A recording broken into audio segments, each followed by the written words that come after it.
Traveling by air continues to be a nightmare for some. The number of canceled flights continue to mount up. Earlier, we talked with CBS senior travel advisor Peter Greenberg, and we asked him, why does this keep happening?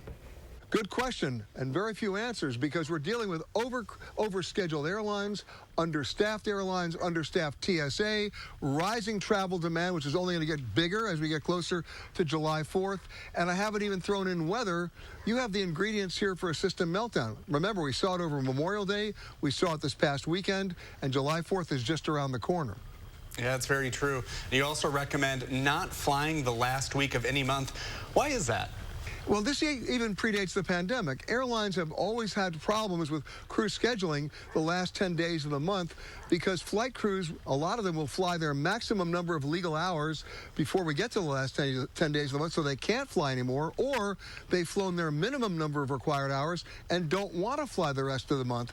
And in the past, of course, you had reserve pilots and flight attendants who could pick up the slack and fly as reserves. You don't have many of those anymore because of the staff shortages. So if you can possibly avoid it, the odds are better in your favor the first 20 or 21 days of the month. What can be done to help the staff shortage? In the short term, not much, because you can't just hire a pilot tomorrow, have him kick the tires and sit in the left seat and fly the plane. Flight training takes a long time, and there's not a lot of people in the pipeline right now.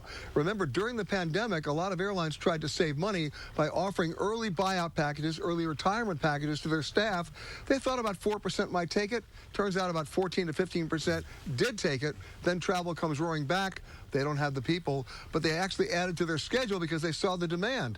The scheduling people were not talking to the operations people. Now you see the problem.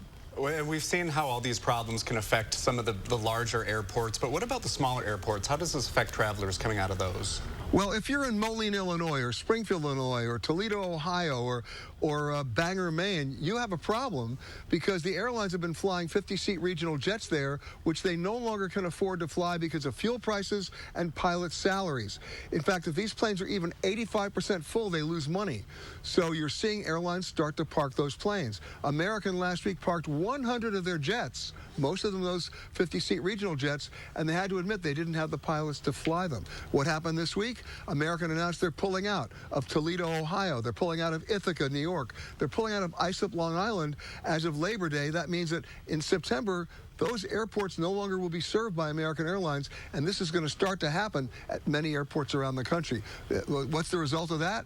The folks in Toledo, Ohio, if they want to get a flight, they're going to have to drive at least an hour to get to Detroit, which is already congested. More good news. Peter, thanks for being with us today. Happy travels. Yeah, happy travels indeed. Thanks, guys.